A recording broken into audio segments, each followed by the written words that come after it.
Good afternoon, everybody. So let me start with a quick question. How many of you are undergrads right now?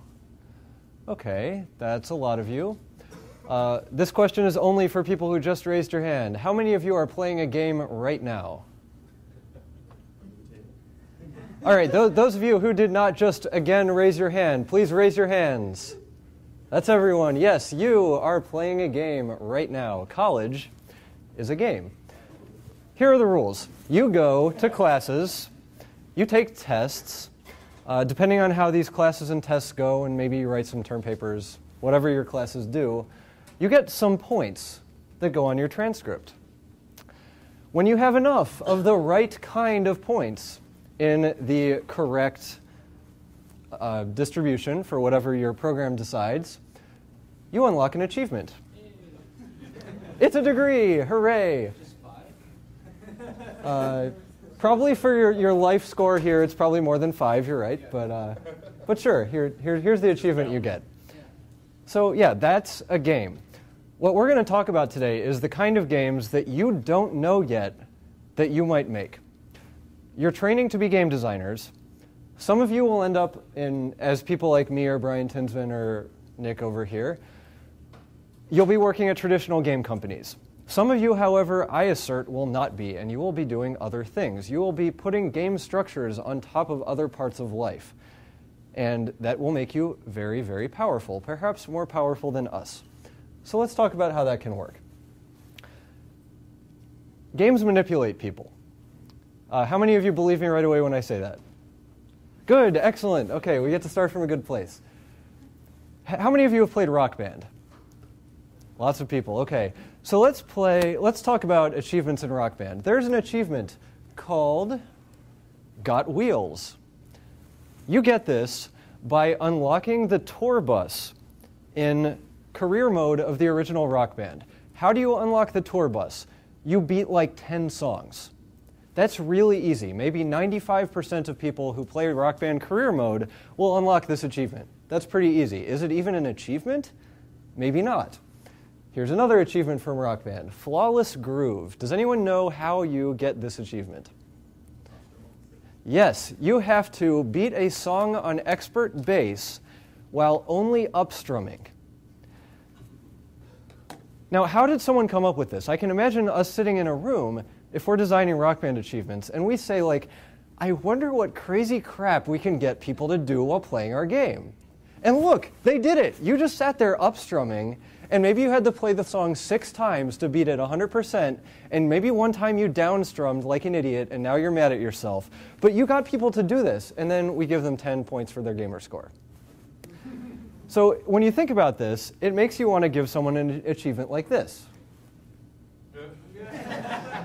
Except if you put this achievement up somewhere on the internet, it will tell them how to get this achievement, and they will fight to get your mindless sheep achievement. And when they get it, they will be happy. They will be so glad that they got the last achievement in your game, which is called Mindless Sheep, and they've extracted every last bit of gamer score out of your game. They will be glad. So what does that mean? This is what it means. Cool. All right. So lots of people other than games are interested in manipulating people, and I want to talk about an example of that. Let's say this guy comes to us and says, I teach martial arts, I teach sword. I want to make sure that people are happy and build a good product around my martial arts school so that we can keep students, and I'll give you the goal of maximizing black belts produced. The reason why I choose that goal is that I want my art to live on past me, and the black belt represents me trusting that someone else is good enough to pass that art on. So I'll ask him, what are the elements that you need to successfully pass on this art that you have? Well, the first one is individual kata. Kata in martial arts are programmed, almost choreographed series of moves that teach you specific motions. And what we do is we'll have our students execute an individual kata a lot of times until one particular punch or sword cut is just instinctive. It's in their arms and they don't have to think about it. Once we have some of those, we'll move on to partner kata, where we'll have two people interacting with each other while doing choreographed movements. And that'll teach you what it's like, if I'm in a fight with this guy and I have to, actually do something with you, it'll get me used to that and it'll get me used to reacting to someone else. Eventually, when someone is comfortable enough with the motions, we'll give them a blunt training sword that looks, feels, and acts just like a real sword so that they're used to drawing a sword for real and not cutting off their thumb or whatever. There are also going to be some other things we do every once in a while, but they aren't super important, like we'll spar with foam swords and fencing masks at first, which is pretty safe, and we do this so that a lot of people can get into sparring early on without potentially hurting each other. Maybe later on we'll put some straw mats on top of a wooden stand and we'll slice them to pieces, because we want to know, how good are you at actually cutting with a real sword? Can you, take somebody's arm off if you want to? And also later on, we will start sparring with kendo armor and bamboo swords, which handle a lot more closely to real swords, but are also more dangerous. So we want people to be pretty good by the time we give them this so they don't hurt each other. So I'll ask this martial arts instructor, what's your plan for your structure? Well, what he says is, people will come in the door and we'll give them a white belt and a uniform or whatever, and then they'll train with me for 4 years, and then they'll be good enough and I'll give them a black belt. And as a game designer, how good do you think this idea is? This idea is terrible. This is the worst idea you've ever heard. You should be just, retching in horror when you hear this. You've seen the power of achievements. We've talked about the power of fun. We have to reward people intermittently and make them feel good when something happens. So what can we do? If any of you have done martial arts, you'll be familiar with some of the solutions that happen. We have belt colors. We don't just have white belts and we have black belts. So what I'll recommend to this instructor is that he divide up the exercises he's come up with, the kata I was talking about, and put them into groups. And when you've mastered each one of these groups, you'll get a new belt color, and that'll make you feel good. Because, I unlocked yellow belt. Hooray! That's exciting. But maybe that's not good enough, because let's say it takes 2 months to get to a yellow belt, and another 2 months to get to green belt, and then to get from blue to brown, it might take you 2 years or something, with 8 months in between belt promotions. So we want to reward people more often than that. So how about stripes? When you demonstrate in front of the class that you've got one of these exercises down, we'll give you a stripe on your belt to mark that. And importantly, that stripe will be of the next belt color. So let's say I'm a green belt here. I get this blue stripe on my belt. There's some blue peeking out. I want the rest of my belt to be blue too. So this way, we can reward people a lot more often. We can give them a visual cue about their advancement, and they'll feel better about that. Here's another thing we can do. The extraneous exercises I talked about, we can think of them as being mini games, right? A lot of MMOs have mini games. So the foam sword and fencing mask sparring mini game, we'll let everybody play that because it's pretty safe. We can trust that everyone will do this without hurting each other. And it is fun. It's a nice taste of what real sword is like. But for cutting, we want people to be more comfortable before we hand them a real sharp sword that you could actually kill someone with. So let's make them have to be a green belt. Now, this serves my purposes because for my insurance, I don't want someone dead or whatever. But also, it makes the green belt feel awesome that he unlocked the mat cutting minigame. Now, for the sparring with kendo armor, that's a little more advanced. So you'll need to be a blue belt for that. That way we can keep adding features as you get further into this game. Now, one of the things you see a lot in martial arts is that people don't wear street clothes while they do that. They wear a uniform. If I ask our instructor here about why they do that, he'll say, well, it's good to get people in a different frame of mind when they show up to the dojo. They change their clothes, but that also kind of represents changing where their brain is, so they can leave behind whatever was bugging them and come into a new space. I say baloney. He says, let's all wear the same clothes. We'll wear, a white top and hakama, which are these black, awesome samurai pants these guys have on. He wants everyone to wear the same thing. I say, no. We are going to think about this as your avatar. Here's a guy in street clothes. The guy happens to be me, but that's cool. This does not look like someone who does sword. Somebody walks in the door. We do need to give them a uniform, but let's make it kind of a lame uniform. Let's make it like this karate thing. It doesn't even look like you're a swordsman specifically. It's like, we can go to our local martial arts shop and get this for $30 or something. It's a top, a white belt, some pants, and we'll also give you a wooden practice sword, which you get to wear and carry around and practice with. Now, we want to reward people for advancement, so when you hit green belt, we'll unlock those awesome samurai pants. So you look better, and that's exciting, but we'll keep you with the wooden practice sword. Now let's say you get to a blue belt. How about you get to wear a blue top? That sounds more fun. And you'll notice that our blue belt here is also wearing an iaito, which is the blunt practice sword I was talking about. Because we trust our blue belt now with a almost sharp sword because he knows enough. When you're a black belt, though, then you get to be really awesome and wear all black, because that says you're sweet. And I'll tell you, there's something about standing across in an exercise from someone wearing all black. There's just a thing about that. And I'm looking forward to wearing all black someday too. That'll be fun. But we really want to reward the people who take all the time to get to black belt, because our goal was to maximize the number of black belts, remember. So what if we allowed infinite avatar customization for black belts? So if he wants to show up looking like this, why not? I mean, he knows enough that he'll look Japanese, which this does, but it's different, and why not?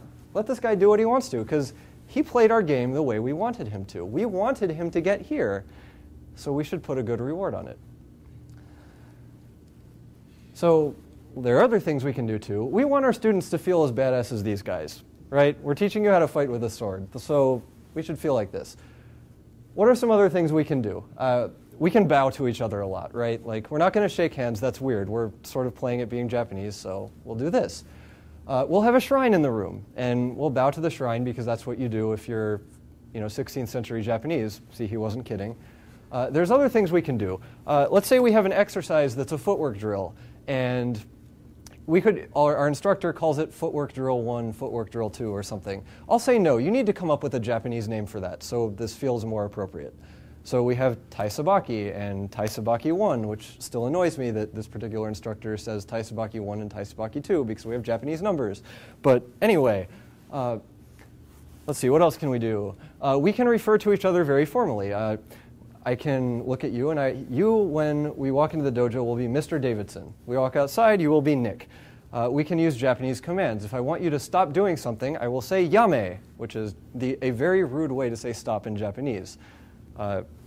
We can do all this, and that makes it great. You should not be surprised to learn that this is a real thing. This is a sword dojo where I study. This is a sword dojo where Mr. Davidson studies, and that was totally instinctive. I didn't think about how that came out. And the reason that all this got exploded out in my brain and how this talk happened is that one day on Facebook, Mr. Davidson tested for his green belt. He succeeded. He went home. He got on Facebook. He posted, "Nick Davidson unlocked warrior pants."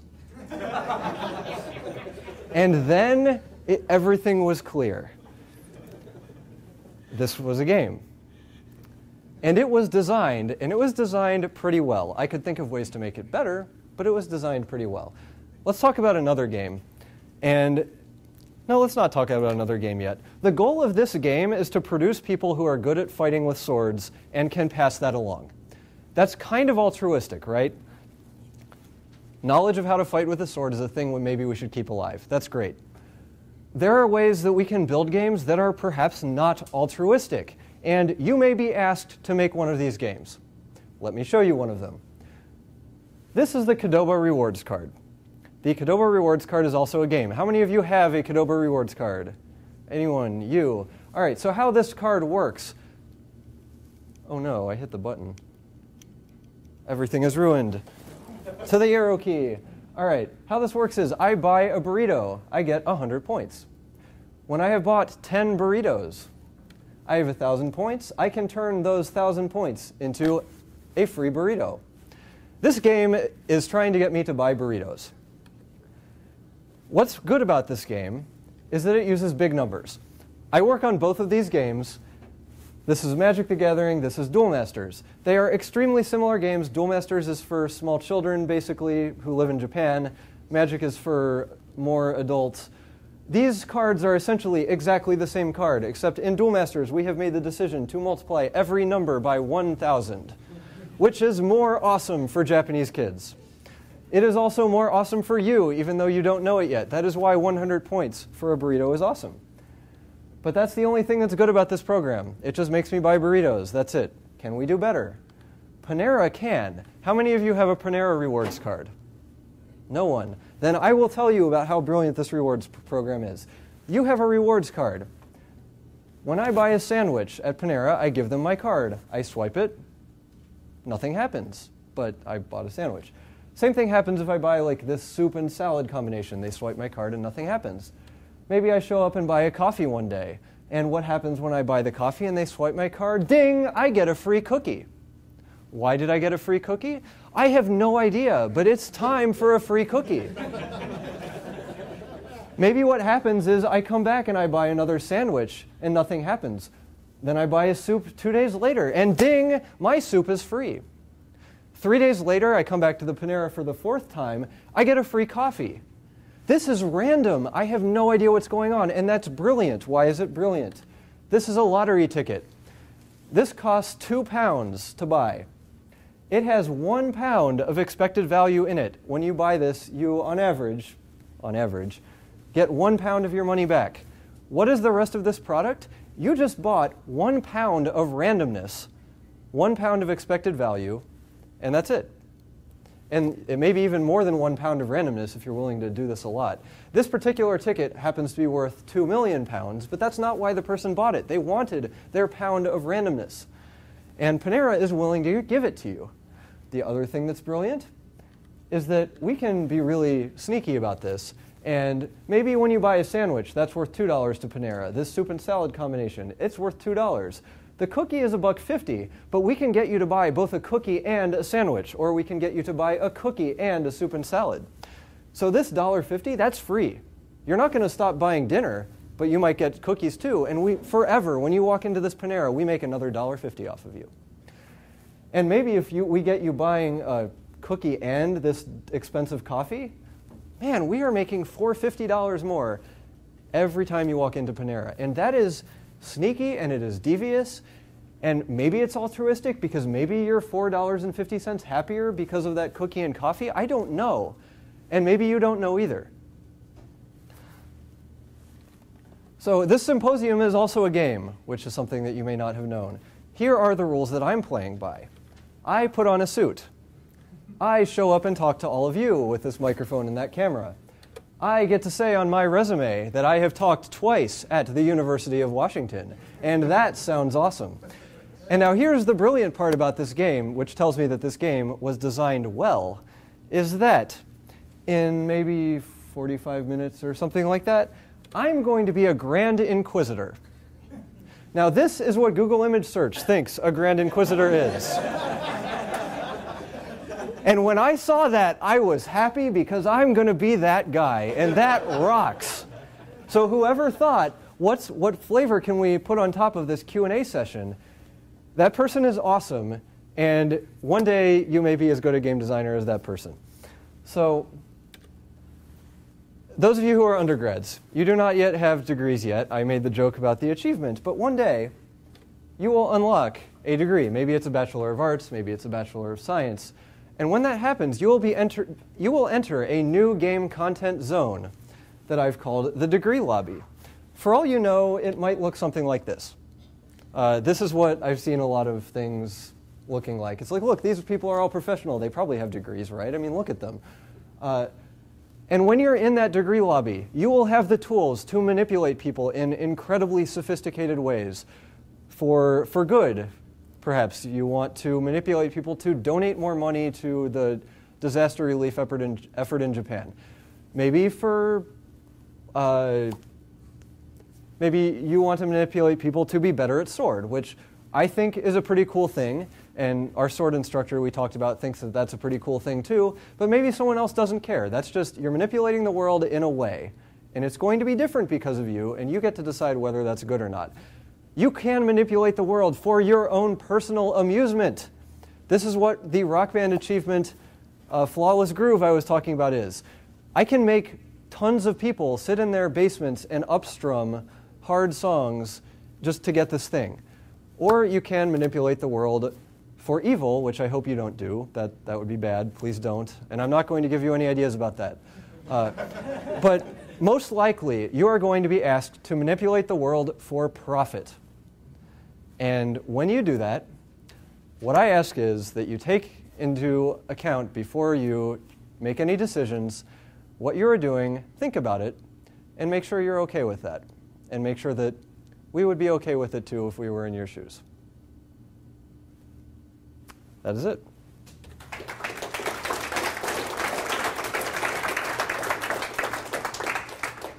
So I'm not sure I want to do this without the hat. So that's why it's so smart, right? We want the costume.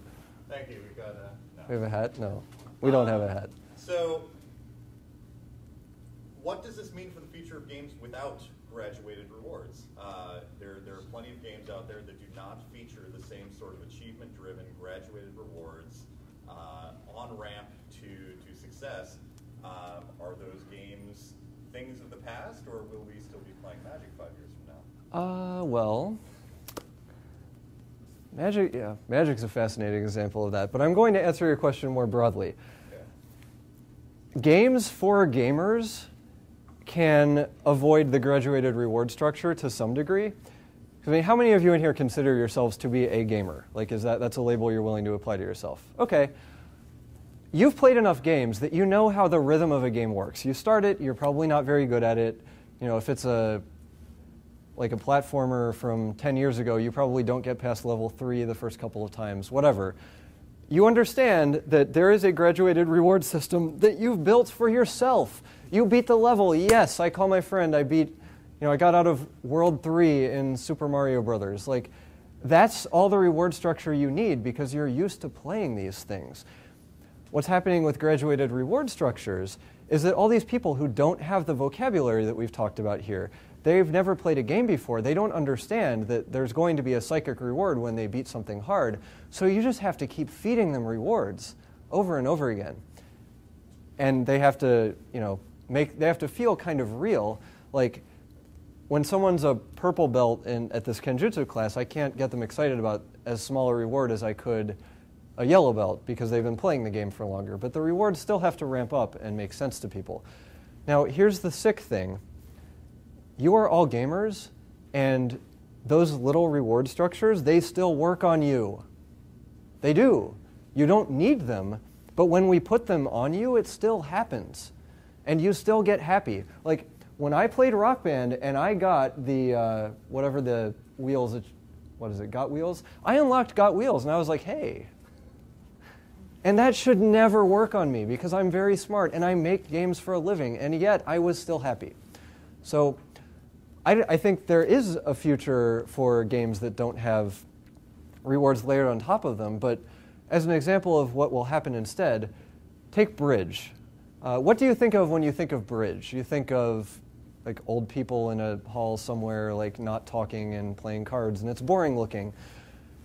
But there's really sophisticated game design behind Bridge's organized play system in which there's a series of incremental rewards. And these are some very sophisticated players of Bridge, right? Like, these people have been playing for 20 years. They're very good. They would totally kick your ass at Bridge and it wouldn't be close.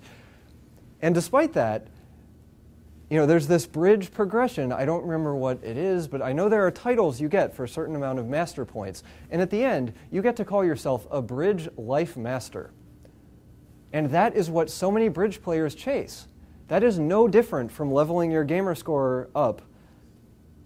It's just applied to a different set of people, and it's people that you would never have thought you would need game design to appeal to.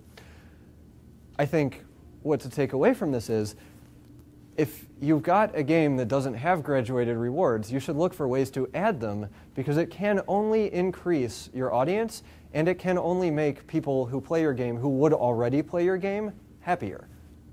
Because we're all human, and this just appeals to humans. You see a hand. Are there any examples of games where you feel that they've added too sophisticated a reward structure, or there's too many rewards? My instinct is to sarcastically respond to you that that would be really hard to do, that every reward is a good thing. That's probably not the way I should answer this question. I think the key to that is that if the system is too complicated to understand, you should hide the mechanics.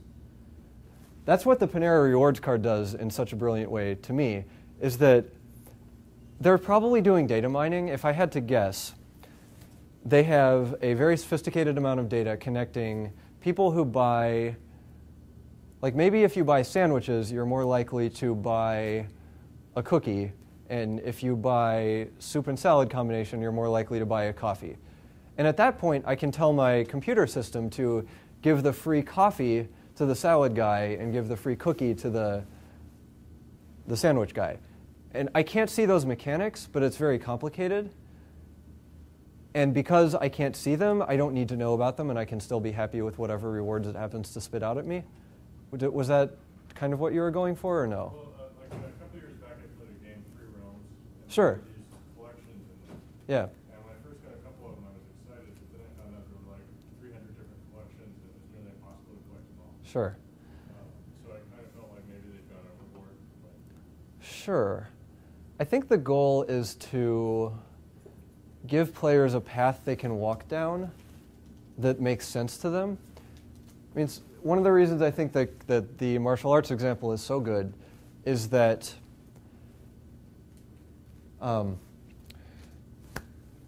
there's only one endpoint. It's the black belt. Now, there are things after that, like you have second and third degree, but you really don't need to tell anyone about that until they get to the black belt, because the black belt is such a black hole of desire that you build. And there's just this path that goes there. When you talk about free realms, I don't have a lot of experience with free realms, but I do have a lot of experience with Magic. And one of the things that we do in Magic is the kind of system that rewards you for playing. If you get involved in tournament Magic, it's more of an aspirational system that plays on skill than it is one that plays on collection. So there's the Pro Tour at the very top, which I had the good fortune to play on for a while, that is very much the dream of a lot of players. But there are all these lower levels that can build you up to that. And the first time you win a Friday Night Magic, you're happy. And the first time you win a Grand Prix trial or something, you're happy. And the first time you go to a Grand Prix, you're like, oh my God, where did these 1,000 people come from? And oh, wow. But then the first time you top 8 one of these Grand Prix, which I did once, and it was awesome because that was a new achievement. The question is, how do you make a complicated constellation of things that you're describing into a journey that someone can see the end of and want to embark on? Does that make more sense? It sounds like what Free Realms did for you was throw a bunch of stuff at you, but not build a journey out that you could walk down.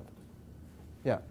So does lack of a sort of a gamified, to use the word that you carefully avoided using, structure mean that that 16th century sword instructors produced worse students than a modern sword instructor would? No, I think... Could you take one in a fight? That is unlikely. I believe that I actually think that we are worse swordsmen than our equivalents from 400 years ago, I believe. And that is precisely because we need the game elements to keep us around. I mean, if we go back in time 400 years, why am I practicing sword? I'm not practicing sword because I think it's an interesting hobby to do, and I saw like a Kurosawa movie one time and thought it was sweet. I'm practicing sword because there's a clock ticking somewhere, and I can't see where it is. When it goes off, I'm going to go to war and maybe have to fight someone for my life. I want to beat that guy because I want to come home from that battlefield, and I maybe want him not to. So it's just a very different incentive structure, because the reason you do it is you like living, as opposed to, like, I need to incentivize someone to do this because it's fun and interesting, and then they'll leave my dojo and go home and go to sleep, and then they'll wake up and go to their desk job where they make games.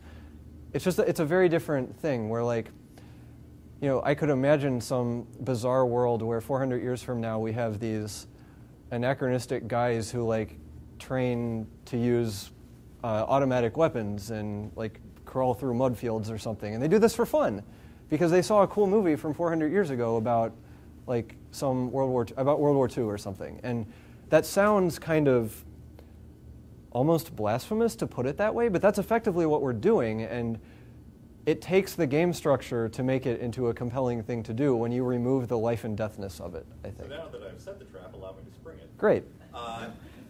What does that mean for using game-based motivation for education? It's a hot topic right now. If game-based rewards do not provide as strong a desire or as strong a motivation to learn something and get good at it, if we rely on gamification in education, does that mean we're setting ourselves up for failure? I'm going to pretend that I'm society. Okay. If the game structure gets people to learn enough of what I want them to, then I'm fine. And I don't care about how genuine their desire was or anything like that. I mean, as the game designer, I set a goal, and, you know, if I'm the martial arts instructor and I get a bunch of black belts, it's like, okay, I win. My art will not die with me. So that's enough. And maybe they're worse, but if I've set my goal, I can design a game to fulfill that, and, you know, I have to be okay with that because that was what I was trying to do. Yes? It would seem like it would also depend on how close the end of your game came to something real. That is also true. That is a fascinating question, and one of the most frustrating things about traditional martial arts is that how can you possibly test that?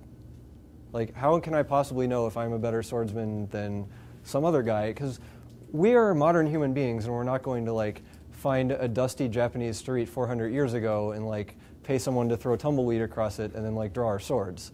Like, that will never happen.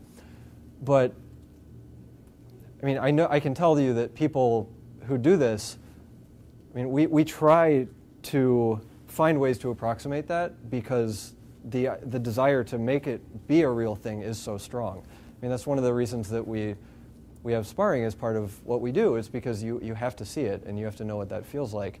In terms of socialization and stuff like that, like, I mean, I can tell you that our elementary schools are doing a job of turning out kids that look a particular way because, you know, we're all sitting in this room and you're being quiet and listening to me talk, and wow, like, the amount of rule setting that had to happen before that could ever be a thing we could even imagine is enormous. So it's working, and it is producing a real thing. In terms of Rock Band, like, I don't know, I was tricked by the creators of Rock Band into sitting in front of a drum machine for hours and hours and hours. I'm very good at Rock Band drums. I can beat Battery on Expert and with 5 stars. Can you do that? Probably can't. I can. How will that ever be anything real? It won't. Maybe I can sit in front of a drum set. I've tried. It's kind of awkward because it's not the same thing. They're not all on the same level. It actually cares about how hard you hit the drum as to, like, what sound comes out. That's weird. Like, I mean, I'm attuned to, like, what's the minimum amount I can hit the drum to have it register so I don't break my combo. And that is not what drumming is like, which is annoying because, yeah. Although now they have the real guitars coming out, the real ones. I haven't played Rock Band 3. I figured out what Rock Band had done to me and stopped playing, even though it was a blast along the way. Yes? So along the lines, so you actually gave examples that I sort of categorized in 2 different ways. Okay. One are the rewards that you get for progressing the way the game wants you to progress. Yeah. In your sword play example. And then the others are like the strumming one in Rock Band, where they try to get you to do something antithesis to Sure. normal progression. I'm curious how you feel about those 2 different types of feedback. The way that I would put that is, if my goal is to have you have fun with my game, because I want to make the world a better place, then I can fill my game up with achievements that take you along the path that I think is the most fun. Now, if I'm Rock Band and I'm going to say something extremely cynical, I don't know if this is actually what was going on with all the crazy achievements they have, but it is a true thing. If I want you to keep playing Rock Band for as long as I can so that I can keep selling you downloadable tracks, I will put a ton of bizarre achievements that will take you a ton of work to be good enough to get so that you stick in my game and all of a sudden I get to announce, hey, there's a pack of OK Go songs, and I'll be like, wow, I really like OK Go, I'm going to go spend $5. Maybe that's why I built that achievement in. To me, it's a question of, as the game designer, what's your motive? Are you trying to make money by doing this right now? Is this part of your monetization scheme? Is this part of you adding fun to the world? Is this part of you trying to get me to vote for a particular political candidate because I just am paid by that person?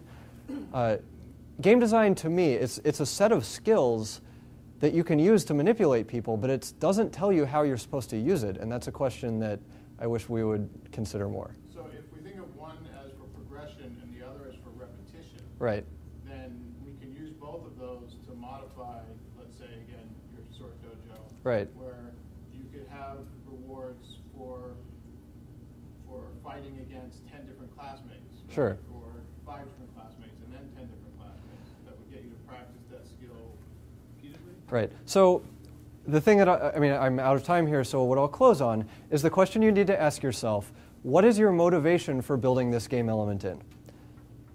If you're doing the sword work, I can put in the achievement for fight 10 people. Why? Because I know it will be good for you if you fight 10 people. If I'm on Rock Band, and I say the achievement is play 10,000 songs, why am I putting that in there? I'm putting that in there because you playing 10,000 songs is good for my bottom line. And the question is, why are you putting this in? Is it with, and I'm not even going to judge what the answer is, but you should be aware of that. And with that, I think that is all the time we have. So.